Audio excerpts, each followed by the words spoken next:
Imagine the heart of a bustling city. It's where dreams form, cultures blend, and the hum of activity never really sleeps. But beneath the shiny surface of skyscrapers, neon lights, and endless takeout options, there's a fragile system that keeps it all together. Electricity, water, sanitation, communication networks, supply chains. Each is a delicate link in a long chain.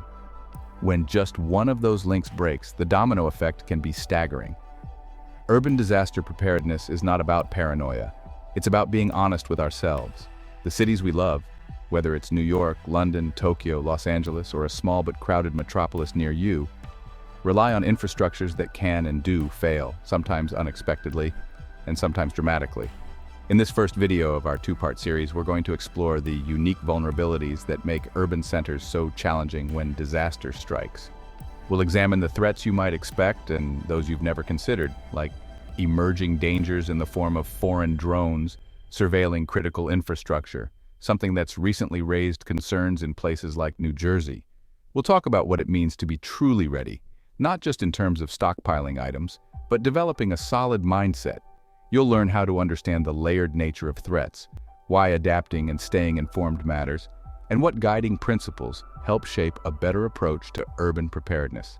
By the end of this video, you'll have a firm grasp on the why behind what we do. And in the second video, we'll step through the practical how of building kits, fortifying your home, planning evacuations, and training your mind and body. As we go along, think about your own city, your own neighborhood. If the lights went out right now, if the water stopped running, if civil unrest broke out in the streets below, what would you do? How would you respond if you heard drones buzzing overhead and realized these unmanned eyes in the sky weren't just hobbyists filming cityscapes, but potential threats from unknown entities?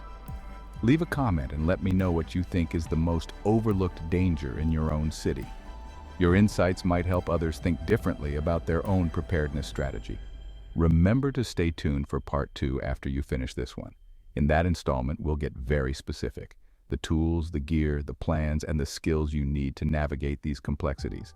But first, let's dig deep into the setting and the threats that shape our preparations.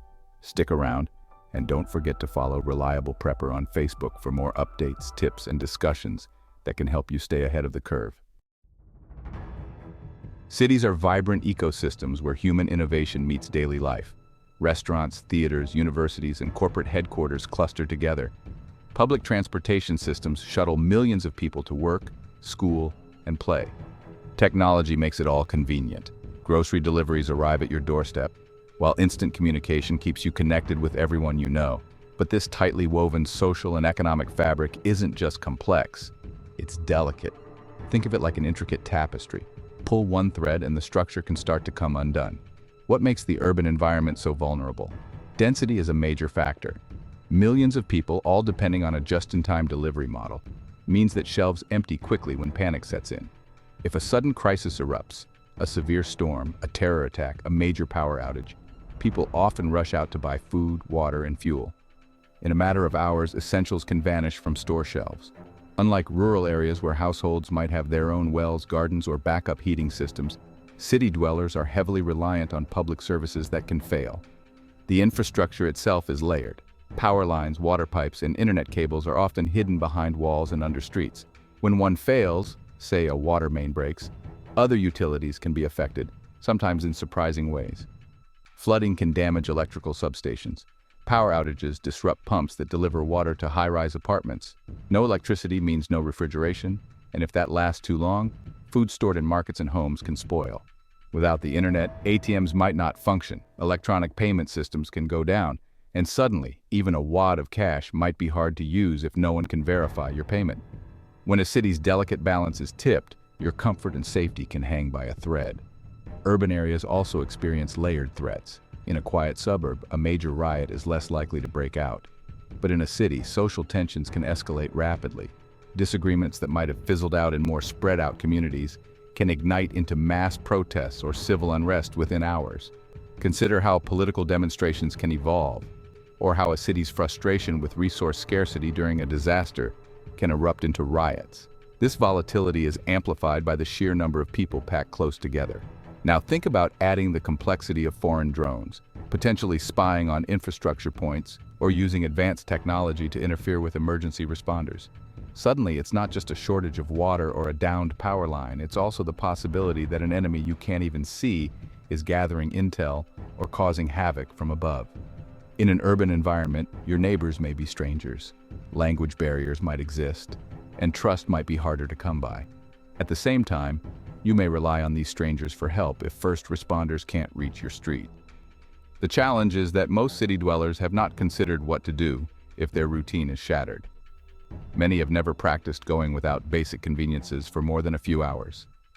This state of unpreparedness adds another layer of vulnerability, because when people panic, rational decision-making often gives way to desperation. Being aware of these unique conditions is the first step.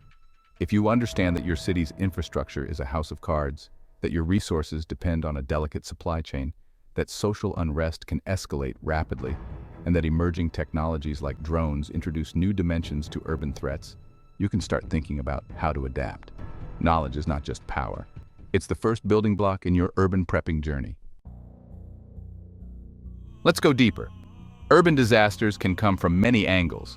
You have the more conventional events, hurricanes and floods that turn city streets into rivers, earthquakes that rattle high-rise buildings, sending glass and debris into the streets, blizzards that knock out power lines and isolate neighborhoods. Natural disasters are nothing new, but their impact in a city can be disproportionately severe. Consider an earthquake in an urban center. Beyond the immediate damage, you might have gas line ruptures, fires breaking out without enough firefighters to handle them, public transit grinding to a halt, and emergency shelters overwhelmed within hours. Then there are man-made disasters, which can be even more insidious because they're often unexpected and deliberate. Terror attacks in urban areas can cause large-scale casualties and panic. Industrial accidents like chemical spills or gas leaks can render entire districts uninhabitable. If you live near a refinery, a chemical plant, or a major transportation hub, the risk of exposure to toxic substances is real. You might suddenly need to seal off your apartment, create a makeshift clean room, or evacuate if authorities warn of dangerous fumes. Civil unrest adds a human-driven volatility. Protests can escalate into riots, and law enforcement might be stretched too thin to maintain order. Looting can spread, and what started as a demonstration can turn a whole section of the city into a no-go zone overnight. In such a scenario, wearing clothing that doesn't affiliate you with any group and keeping a low profile can mean the difference between safety and becoming a target. Contingency plans that factor in civil unrest are essential. Infrastructure failures are another big one.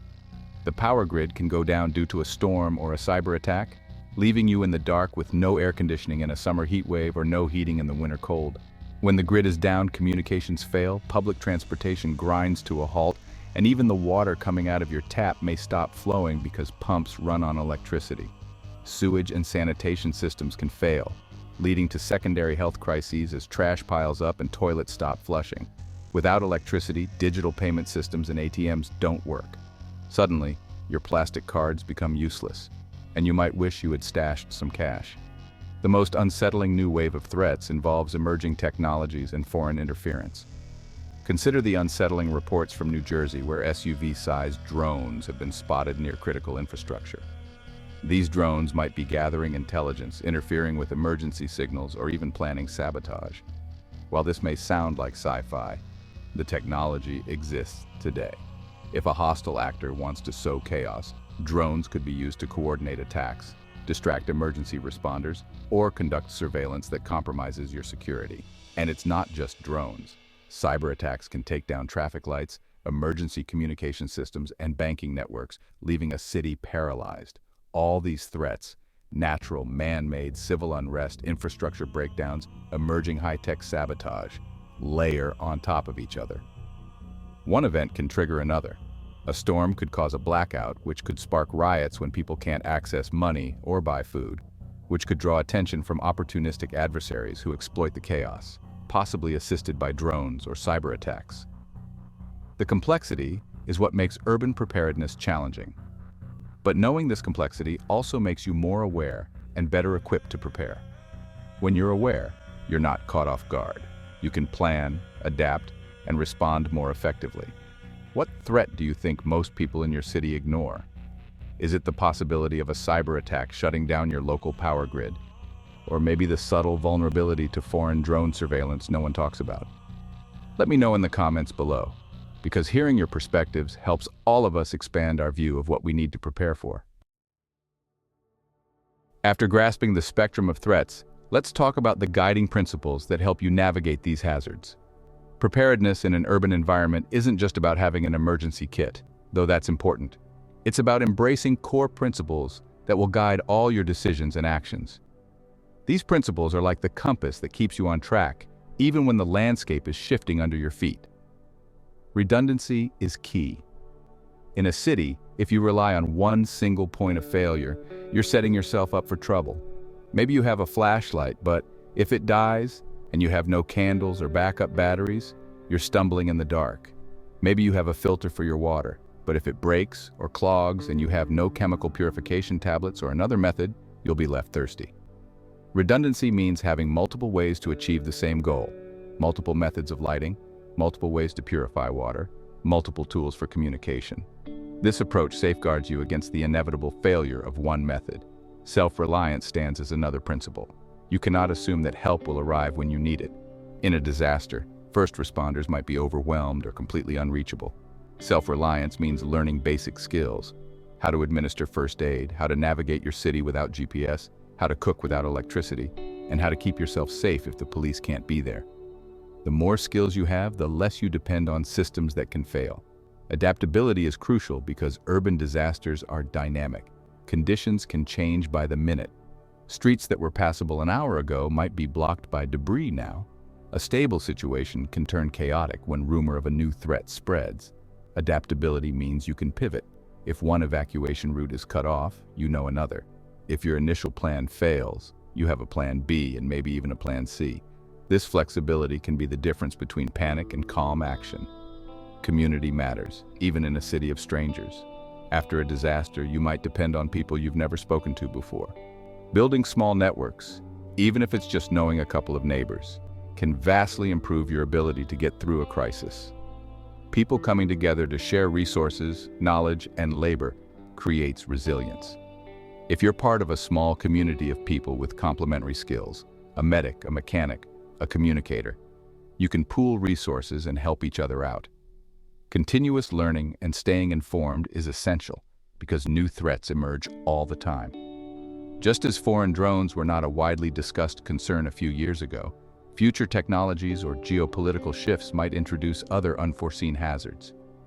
Keeping an ear to the ground, following reliable sources, and updating your plans are all part of good preparedness. If you remain static, you become vulnerable to new realities. These principles, redundancy, self-reliance, adaptability, community, and continuous learning, form the backbone of your approach to urban prepping. They help you see the bigger picture and make intelligent decisions about what to store, what skills to learn, and who to connect with. While having the right gear is important, your most valuable asset during a disaster is your mind. Materials can be lost, stolen, or destroyed, but the mindset you cultivate stays with you. The right mindset keeps you calm under pressure, helps you make rational decisions, and prevents you from panicking when faced with uncertainty. Situational awareness is the cornerstone here. Most of us walk through city streets focused on our phones, our next appointment, or the weekend's plans. Developing situational awareness means paying attention to what's going on around you. This isn't about living in fear, it's about being present. If you notice that a crowd is forming at the corner and tensions are high, you can steer clear before a fight or a riot breaks out. If you notice the hum of drones overhead at odd times, you might deduce that something suspicious is going on and take steps to protect your privacy or avoid certain areas. Staying calm under pressure is another skill that money can't buy. Panic clouds judgment. If you can teach yourself to breathe deeply, to assess the situation before reacting, and to keep a level head when everyone else is losing theirs, you have a huge advantage. Training scenarios can help. For example, try practicing a short power outage drill at home. Turn off your electricity for a few hours and see how you cope. Which habits did you need to adjust? What mental hurdles did you face? These small exercises build your mental resilience so that, when a real crisis hits, it doesn't feel like you're experiencing chaos for the first time. Adaptability, which we mentioned as a principle, also applies to mindset. If you are mentally flexible, you won't be thrown off by sudden changes. Instead of clinging to a single plan, you'll think on your feet, modify your approach, and keep moving forward.